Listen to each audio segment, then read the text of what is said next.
पुराना घर था जहां दादी अपने दो शरारती पोतों रोहन और मोहन के साथ रहती थी। दोनों दिन भर तूफान मचा देते, कभी रसोई में खिलौने, कभी बरामदे में कपड़े, कभी आंगन में मिट्टी। बेचारी दादी रोज झाड़ू लेकर सफाई करती, लेकिन जैसे ही थोड़ी देर गुजरती घर फिर से गंदा हो जाता। धीरे धीरे दादी बहुत थक चुकी थी।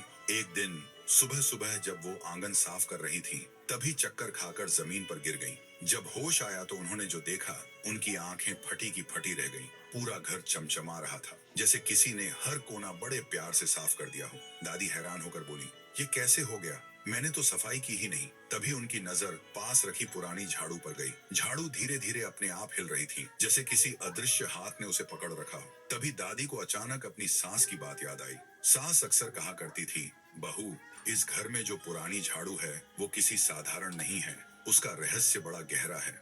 100 साल पहले गांव में एक साधु आया था। वो सफाई और पवित्रता का बहुत बड़ा भक्त था। उन्होंने देखा कि लोग बहुत आलसी हो गए हैं, चारों तरफ सिर्फ गंदगी और बदबू। ये देखकर वो गुस्से में भड़क उठे। तभी उनकी नजर एक पुरानी झाड़ू पर पड़ी। उसने उसे उठाया और मंत्र जपना शुरू किया, और तभी उसकी गुनगुनाहट के बीच आवाज गूंज उठी, जो इस झाड़ू को ईमानदारी और नेक दिल से चलाएगा, उसके लिए ये झाड़ू अपने आप चलकर वरदान बनेगी, लेकिन जो इसका गलत इस्तेमाल करेगा उसके लिए ये अभिशाप बनेगी और उसे निगल जाएगी। तब से वो झाड़ू पीढ़ी दर पीढ़ी घूमती हुई अब दादी के घर पहुंच चुकी थी। अब जब भी दादी थक जाती, झाड़ू अपने आप चलकर घर को चमका देती। लेकिन धीरे धीरे अजीब बातें होने लगी।